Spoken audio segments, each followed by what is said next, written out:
හරක් බලන කොල්ලා සහ මම. මගේ නම නිල්මිනි. මම දැන් 34 හැවිරිදි දෙදරු මවක්. අපි ජීවත් වෙන්නේ ඇඹිලිපිටිය පැත්තේ ටිකක් දුෂ්කර, හැබැයි හරිම සුන්දර ගමක. ගමේ ගෙවල් තියෙන්නේ ටිකක් ඈතින්. මගේ මහත්තයා හමුදාවේ සේවය කරන්නේ. එයා මාසෙකට සැරයක් වගේ තමයි ගෙදර එන්නේ. ඉතින් අවුරුද්දේ වැඩි කාලයක් මම මගේ දරුවෝ දෙන්නත් එක්ක මේ හුදෙකලා නිවසේ තනිවම තමයි ජීවත් වෙන්නේ.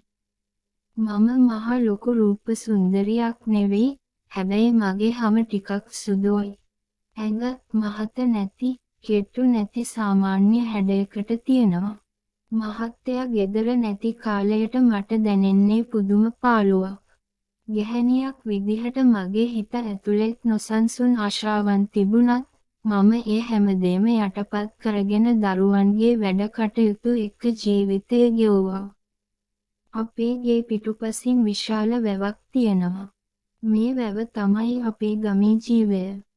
අපේ ගෙදරට ටිකක් ඈතින් තියෙන වෙයි ඉස්මත්තේ හැමදාම හරක් බලන කොල්ලෙක් හිටියා. ඌට වයස අවුරුදු 29ක් 30ක් වගේ ඇති. ඌ හරිම කලොයි, හැබැයි පිරිමිකම පිරිච්ච හය හක්තිය තියෙන සිරුරක් ඌට තිබුණේ. හැමදාම ඌ ඇඳගෙන හිටියේ සරම කොට කරලා විතරයි. උඩුකය නිරුවතින්, දාඩියෙන් දිලිසෙන ඒ කළු ඇඟ මගේ ඇසට හරිම අමුතු විදිහට පෙනුණා. ඌ උදේ ඉඳන් හවස් වෙනකම් වැව අයිනේ හරක්ට කවනවා. හවසට වැවේ අනිත් කෙළවරේ තියෙන ගාලට හරක් ටික දක්වාගෙන යනවා. අපේ පැත්තේ නිතරම වතුර ප්‍රශ්න තියෙනවා. ටැප් ලයින් එකේ වතුර නැති වුණාම මම කරන්නේ හවස් වරුවේ දරුවෝ දෙන්නත් එක්ක වැවට යන එක.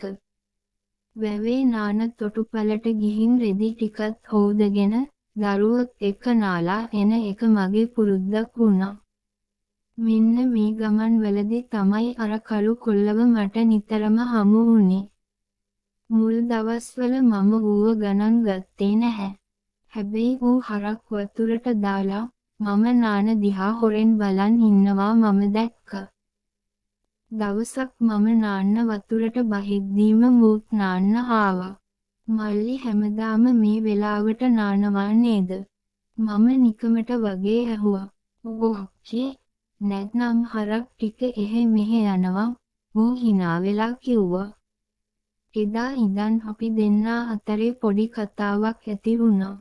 දවසක් මම නාන අතරේ මූ මගෙන් සබන් ඉල්ලුවා. මම සබන් කැටය දුන්නම මූ මට පේන්නම සරම අස්සට අත දාලා සබන් ගාන්න ගත්තා. මම hina වෙලා කිව්වා, "අපෝ කොල්ලෝ, සබන් කැටේ ජරාව ගන්න එපා" කියලා. මූ ලැජ්ජාවෙන් hina වුණා. මට දවසක් හිතුණා මූගෙන් කිරි ටිකක් ගන්න. මට කිරි බෝතලයක් ගෙනත් දෙන්නකෝ කියලා මම කිව්වා. වහුවදා උදේම මූ අපේ දොරකඩ. මම නයිටිය පිටින්ම ගිහින් දොර ඇරියා. මූ කිරි බෝතලේ දික් කරන ගමන් මගේ ඇඟ දිහා බලනවා මම දැක්කා. නයිටියට යටින් මගේ සිරුරේ හැඩය ඌට හොඳට පේනවා ඇති කියලා මම දැනගෙන හිටියා. මම සල්ලි දෙන්න හැදුවත් ඌ ගත්තේ නැහැ. "ඔයාගෙන් සල්ලි ගන්න බෑ අක්කේ" කියලා ඌ යන්න ගියා. ඊට පස්සේ හැමදාම උදේට මූ කිරි අරන් එන්න පුරුදු වුණා. මමත් මගේ වල්කමට දවස් කිහිපයක් නයිටිය පිටින්ම මූට පේන්න හිටියා. දවසක් හවස් වරුවේ මම වැවට ගියේ හිතාමතාම රෑ වෙන්න ආසන්න වෙලාවක. දරුවෝ දෙන්නව අම්මලාගේ ගෙදර තියලා මම තනියම තමයි ආවේ. වැව අයිනේ කවුරුත් හිටියේ නැහැ, අර කළු කොල්ලා විතරයි.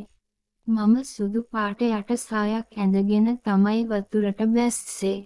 වතුරට තෙමුණම ඒක මගේ ඇඟට ඇලිලා මගේ සිරුරේ හැම රහසක්ම මූට පේනවා ඇති කියලා මම දැනගෙන හිටියා. "මල්ලි, ගොඩට වෙලා හිටියොත් ඔයා පරාදයි" මම වතුරේ ඉඳන් ඌට අභියෝග කළා. මූ සරම ගලවලා වතුරට පැන්නා. මම දැක්ක කළුම කළු, ශක්තිමත් පිරිමිකමක් ඌට තියෙනවා කියලා. මගේ පිටේ සබන් ටිකක් ගාලා අතුල්ලන්නකෝ මම ඌට කිව්වා. ඌ මගේ පිටිපස්සට ඇවිත් සබන් ගාන ගමන් මගේ අට සාය පහතට කරලා මාව බදාගත්තා. මට මාරම කරන්ට් එකක් වැදුනා වගේ දැනුණා.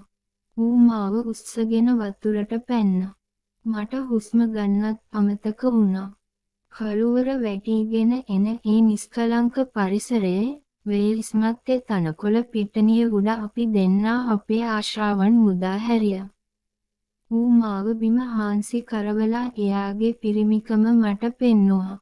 ඌ මට දුන්නේ මගේ මහත්තයාගෙන්වත් නොලැබුණු අමුතුම විදියේ ගොරෝසු ඒත් හරිම සුවදායක සැපක්.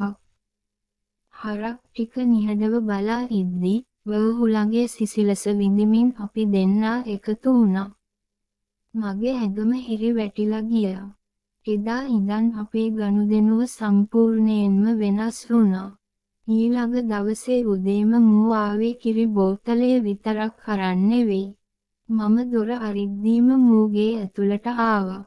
මල්ලි කවුරු හරි දකී මම කිව්වත් මූ මාව බදාගෙන මගේ පුක මිරිකන්න ගත්තා. එදා මම දැනගත්තා මූ මට ඇබ්බැහි වෙලා කියලා. මහත්තයා නැති අඩුව පුරවා ගන්න මම මූට මගේ ඇඟ පාවිච්චි කරන්න ඉඩ දුන්නා. මූ හරිම දඟයි. සමහර දවස්වලට කුස්සියේ වැඩ කරද්දී මූ හොරෙන් ඇවිත් මට ගහලා යනවා.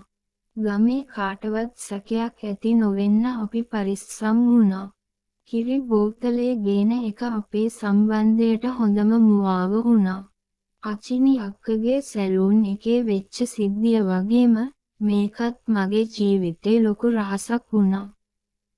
අචිනි අක්කා එයාගේ සැලූන් එක වහලා විවාහ වෙලා රට යද්දි මට ලොකු පාළුවක් දැනුණා. ඒත් මේ හරක් බලන කොල්ලා මගේ ජීවිතේ ඒ පාළුව මකන්න හිටියා. පිරිමියෙක්ගේ සිරුරේ තියෙන ඒ දාඩිය සුවඳත් රළු පිරිමිකමත් ගැහැණියක්ව කොයිතරම් උමතු කරනවද කියලා මම අත්දැකීමෙන් ඉගෙන ගත්තා. ඇත්තටම සමහර වෙලාවට හිතෙනවා ජීවිතේ අපි නොහිතන වෙලාවල නොහිතන පුද්ගලයෝ අපේ ජීවිතයට ඇවිත් අපේ හුදෙකලාව මකනව නේද කියලා. මේක වැරදි වෙන්න පුළුවන් ඒත් ඒ ලැබුණ සතුට